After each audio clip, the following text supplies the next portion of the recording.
ఒకే కుటుంబం సార్, ఒకటే కుటుంబం. అందరూ దాన్ని ఎందుకు పోవాలి? చాలా ప్రాబ్లం. పైన కూడా అయిపోతారు సార్. పైన ముందు ఉంటుంది సార్. ప్లాట్ఫామ్ దాని మీద కూడా కూర్చుంటారు సార్. దాని నుంచి చాలా ఎఫెక్ట్ ఉంటుంది సార్. అది చెప్తే వినడం లేదు వాళ్ళు కూడా వేసుకోవడం. మనకు కూడా బుద్ధి లేదు. మనకు కూర్చోవడానికి కూడా బుద్ధి లేదు మనకి. కానీ అది చట్టపరమైనది సేమ్ సార్. అది సార్ పైన కూర్చుంటే బ్యాలెన్స్ ఉండదు, తిరుగుతూ ఉంటది. ఇట్లా ఎసిడిసి మనుషులు కొట్టేస్తుంది. ఎక్కడన్నా కొట్టినప్పుడు మనిషి ఎటు పడతాడు తెలియదు కదా. కానీ ఇట్లా సత్తు డైరెక్ట్ బయట పడేది వాళ్ళకి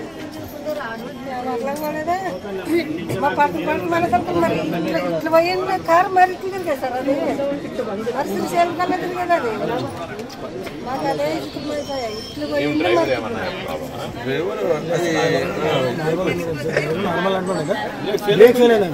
కింద గుంత ఉందంటే చూసుకోలేదండి. అది ఆ గుంత టైంలో బ్రేక్ కొట్టకపోతే బ్రేక్ కూడా ఫెయిల్ అయింది సార్. పల్టీ పడింది. నేను అదిగాక వర్షం వచ్చింది కదా, గాలి తెచ్చింది. వర్షానికి గాలికి ప్రాబ్లం జరిగింది. డ్రైవర్ కొడుకు కూడా చనిపోయినాడు సార్. డ్రైవర్ కుమార్ వస్తున్నాను.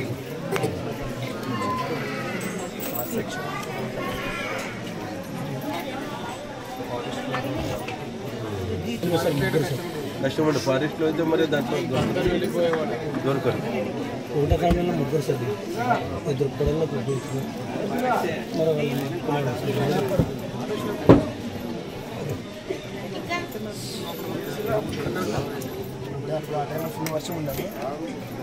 వర్షం లైట్ పడిపోయిందంటే గాలి సార్. ఇదే సార్ ఓన్ వస్తుంది.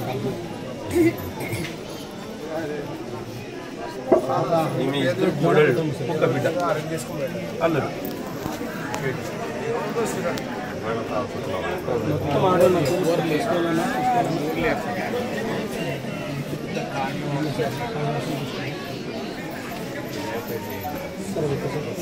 ధైర్యంగా ఉంటుంది. దురదృష్టం అది. ధైర్యంగా ఉండాలి. చేయడానికి కూడా ఇద్దరు కుమారులు కూడా లేరు సార్. మా దేవుడి నిర్ణయాన్ని ఎవరు ఏం చేయలేరు. రెండు మనం కూడా జాగ్రత్తగా లేము. సరే, తలరాత అలా జరిగింది. వీలైనంత వరకు ప్రభుత్వం కూడా అందరికీ జాగ్రత్తగా చూసుకుని, ఇబ్బందులు ఏమీ లేకుండా చూసుకుని, మిగతా వాళ్ళు ఎవరైతే హాస్పిటల్లో ఉన్నారో వాళ్ళు జాగ్రత్తగా ఇంటికి చేర్చే బాధ్యత మాది.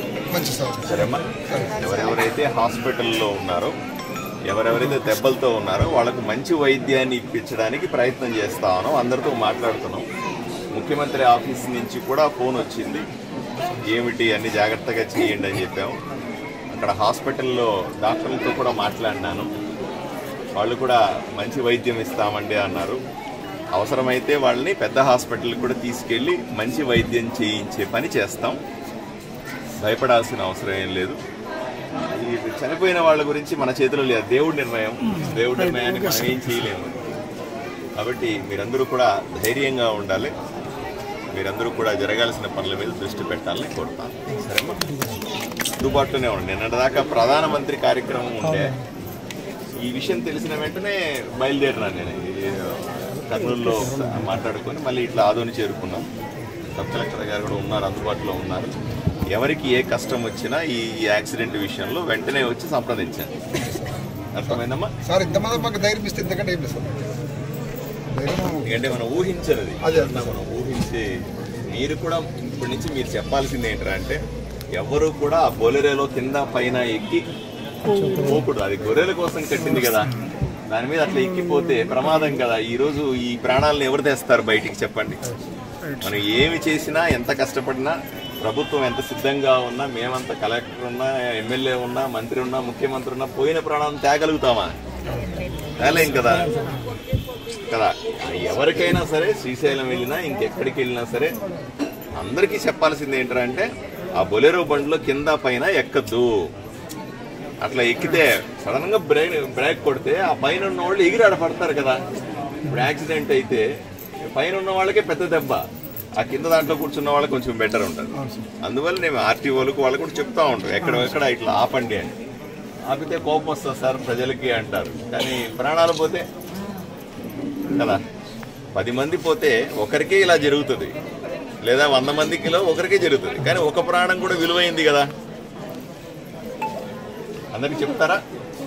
ధైర్యంగా ఉండండి, మనం కూడా గట్టిగా నిలబడాలి. సార్ వాళ్ళకి ప్రభుత్వం ద్వారా ఏమైనా ఇచ్చే అవకాశం ఫస్ట్ జరగాల్సిన పనులు చూడండి. ప్రభుత్వం నుంచి, హాస్పిటల్ నుంచి, డాక్టర్ నుంచి ఏం చేయాలో బెస్ట్ పెంచారు. ఓకే సరేనా?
కర్నూలు హాస్పిటల్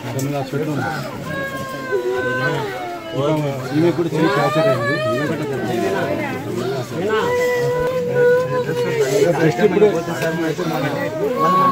అడ్మిట్లో ఉన్నారు ఎందుకంటే కార్యక్రమం నువ్వు ఉన్నావు బండిలో కింద కూర్చున్నావా? అంటే బోల్దా కొట్టేసరికి పిల్లలు ఎగరేసినారు సార్. పిల్లలు ఎగరేసినారు హుషారు పడేసి. ఈ పిల్లలు సేఫ్ సైడ్ పోయినారు, కొద్దిగా డ్యామేజ్ అయ్యింది. నేనేం పని చేస్తాను? మా కులవృత్తి చేస్తుంది. షాప్ ఉందా? అంటే మన పట్టు సార్ కాలేజ్ సార్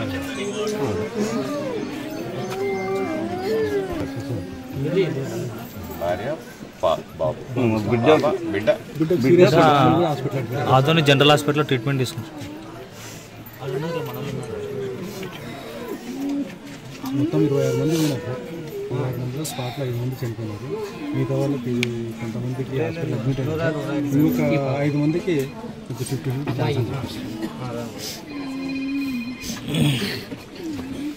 పాపకి సర్జరీ చేయాలని చెప్పేసి చెప్పారు డాక్టర్స్. జీజీహెచ్లో అంజీర్ ట్రెడిషనల్ ఉంటుంది ఈ పిల్లడు మాది రాజా కోసం వెయిట్ చేస్తున్నారు. ఎక్కడున్నారు వాళ్ళు?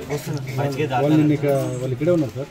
ఈ యాక్సిడెంట్ అయిన తర్వాత చూడడానికి పోయినారంట, తీసుకురావడానికి పోయినారు. అదొంలోకి ఎంత ఇప్పుడే పెద్దపై చేసిన ఫోన్ బైపాస్ వాళ్ళు కూడా వస్తున్నారు, 5 నిమిషాలు వస్తారు. కార్యక్రమం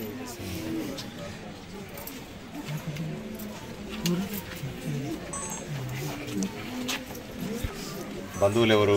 మీరంత బంధువులు? అంత బంధువులు. నువ్వు ధైర్యంగా ఉండండి. దేవుని నిర్ణయాన్ని ఎవరేం చేయలేరు. రెండవది, మన ప్రాంతంలో చేస్తున్న పెద్ద తప్పు ఏమిటంటే మళ్ళీ ఆ బొలెరో బండ్లు కింద పైన ఆ బొలెరో బండ్లు కింద పైన అవని గొర్రెల కోసం పెట్టినవి, గొర్రెలు తీసుకుపోయేటివి. వాటి మీద ఎక్కిపోతే పైన ఉన్నవాళ్ళు సరంగా బ్రేక్ కొట్టినా లేదా ఇట్లా యాక్సిడెంట్లు జరిగితే ఎగిరి పడిపోతారు కదా, దెబ్బలు తగులుతాయి కదా, ప్రాణం పోతే. ఇప్పుడు ఇంత మంచి ప్రాణాన్ని, ఈ అబ్బాయికి జరిగిన నష్టాన్ని మనం ఎలా పుడ్చగలుగుతాం? చాలామంది మనం పొరపాటు చేస్తూ ఉన్నాం. అలా పోకూడదు అని ప్రభుత్వం మళ్ళీ చెప్తా ఉంది. అయినప్పుడు కూడా తక్కువ ఖర్చుతో పోతుందని, ఖర్చు తగ్గించుకోవాలా శ్రీశైలం పోవడానికని అలా చేస్తూ ఉన్నారు. అందుకనే మన శివరాత్రి సందర్భంలో కూడా దాన్ని నిషేధించినాం. అలా చేస్తే ప్రమాదాలు జరుగుతాయి, యాక్సిడెంట్లు జరిగితే బాధ్యత ఉండదు అని. అయినప్పటికీ కూడా వినకుండా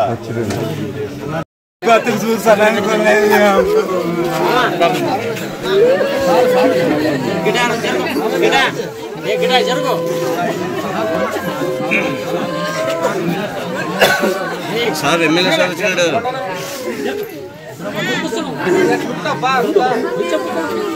తండ్రి సరే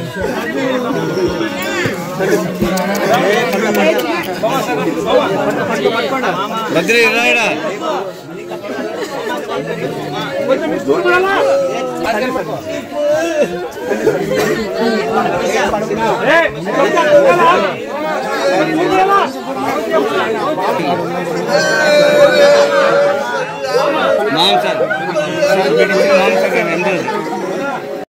అందరికీ నమస్కారం అండి.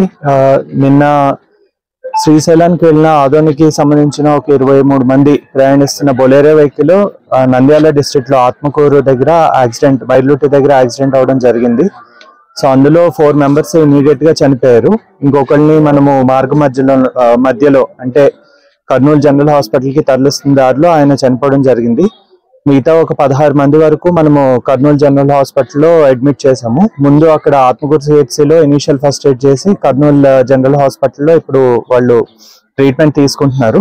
అందులో ఒక 2 పరిస్థితి కొద్దిగా క్రిటికల్ గా ఉంది. సో వాళ్ళకు కూడా ట్రీట్మెంట్ జరుగుతున్నది. సో అందరితో మాట్లాడాము, జీజీహెచ్ సూపరింటెండెంట్ తో అది కూడా మాట్లాడాము. పొద్దున్న కలెక్టర్ గారు కూడా అక్కడ వాళ్ళని గాయపడిన వాళ్ళని పరామర్శించడం జరిగింది. సో గవర్నమెంట్ సైడ్ నుండి ఇమీడియట్ గా ఇప్పుడు యాక్సిడెంట్ అయ్యి దెబ్బలు తగిన వాళ్ళ ట్రీట్మెంట్ పరంగా ది బెస్ట్ పాసిబుల్ ట్రీట్మెంట్ అందించడానికి మేము ప్రయత్నిస్తాం గవర్నమెంట్ సైడ్ నుండి. ఒకవేళ జీజీహెచ్ లో కనుక ఫెసిలిటీస్ సరిపోకపోతే ఇంకా బెటర్ హాస్పిటల్స్ కూడా రిఫర్ చేయడం జరుగుతుంది. అలాగే సబ్సిక్వెంట్ గా వన్స్ ఇదంతా అయిపోయిన తర్వాత ఈ ఫ్యామిలీ, వీళ్ళ సోషల్ ఎకనామిక్ కండిషన్స్ వీటన్నిటి మీద ఒక రిపోర్ట్ మనం గవర్నమెంట్ పంపిస్తాము. దాన్ని బట్టి గవర్నమెంట్ నుండి ఏ రకమైన సహాయం అయితే ఆ సహాయము బాధితులకి అందించడానికి చర్యలు తీసుకుంటాం. అదే చెప్పాం కదండి.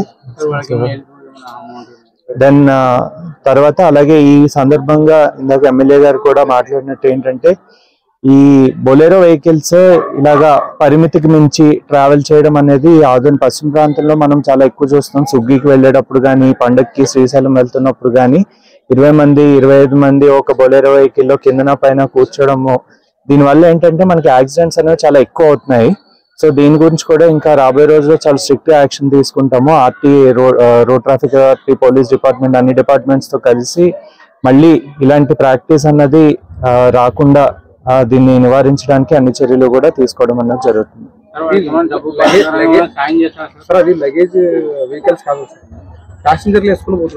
సో అదే దాని మీదే మేము ఖచ్చితంగా దృష్టి పెడతాము. సో అవి తగ్గించి దాన్ని బ్యాన్ చేయడానికి అన్ని చర్యలు కూడా తీసుకోవడం జరుగుతుంది. ఆదోనిలో నివాసం ఉంటున్నటువంటి కుటుంబాలకు పెద్ద దుర్ఘటన.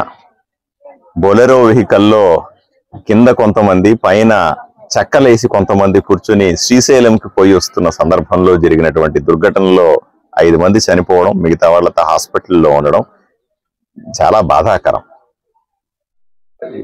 చాలా సార్లు చెప్పాం మనం, ఎందుకంటే ఈ బొలెరో వెహికల్లో చెక్కలేసుకొని కింద పైన ప్రయాణం చేయడం అనేది ప్రమాదకరం. ఇది గొర్రెల కోసం, మామూలుగా ఈ ప్రాంతంలో గొర్రెలు మేపుకునే వాళ్ళు ఆ గొర్రెలను ఎక్కువ సంఖ్యలో తీసుకుపోవడానికి ఉపయోగించేవి.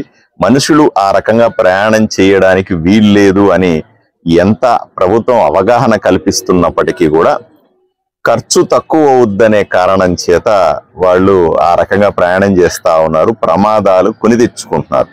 అన్ని వెహికల్లో యాక్సిడెంట్లు జరగకపోవచ్చు, కానీ 50 వెహికల్లోనో 100 వెహికల్లోనో ఒక్క వెహికల్ కి యాక్సిడెంట్ ఇలా జరిగితే 5-6 ప్రాణాలు పోయి మిగతా వాళ్ళతో హాస్పిటల్లో ఉండి వీళ్ళందరూ కూడా, వీళ్ళ కుటుంబాలన్నీ కూడా ఇబ్బంది పడితే దానికి సమాధానం చెప్పుకోవడం కూడా కష్టంగానే ఉంటది. చాలాసార్లు మేము కూడా చెప్తా ఉంటాం. అలా మన శ్రీశైలంకి వెళ్ళే సందర్భంలో కూడా శ్రీశైలానికి శివరాత్రి సందర్భంలో వందలాది వెహికల్స్ అలా పోతుంటే అలా చేయకూడదని నిషేధించడం.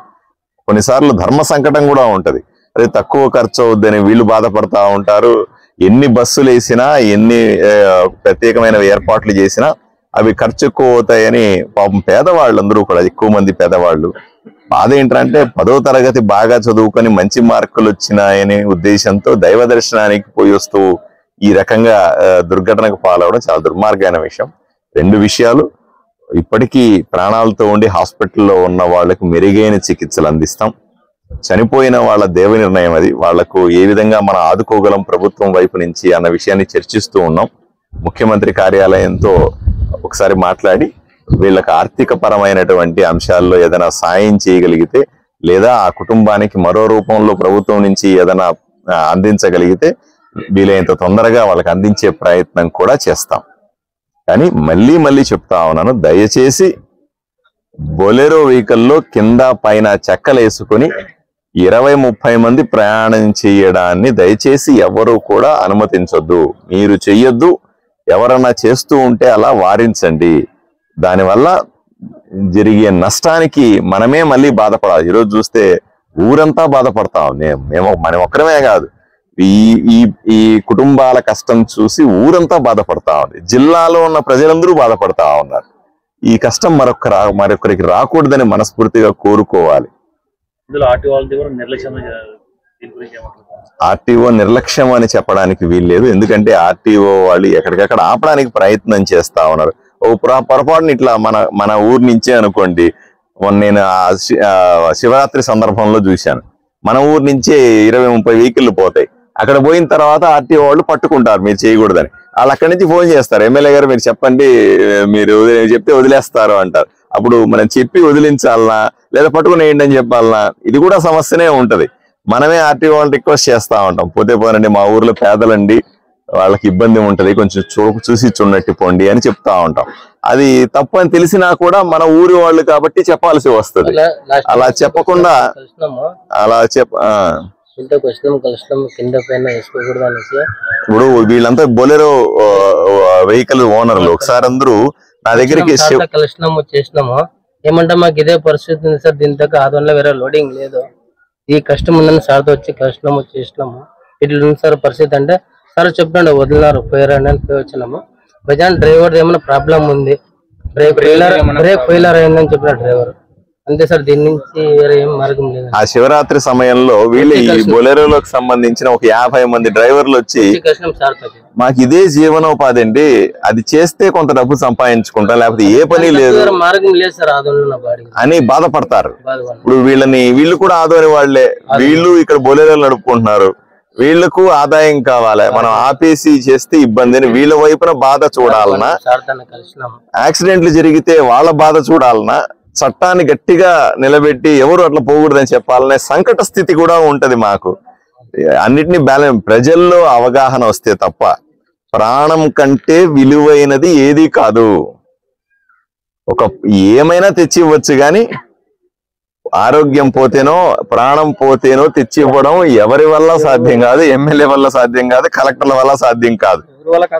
కాబట్టి బండి వచ్చిన నుంచి ఇట్లా అయిందని చెప్పిన డ్రైవర్, అంటే ప్రమాదాలు ఎలా జరుగుతాయి అన్నది మన చేతిలో లేని అంశం. అది మనం కరెక్ట్ గా తోలుతున్నాం కాబట్టి ఎదురు గుద్దకూడదు అంటే కుదరదుగా.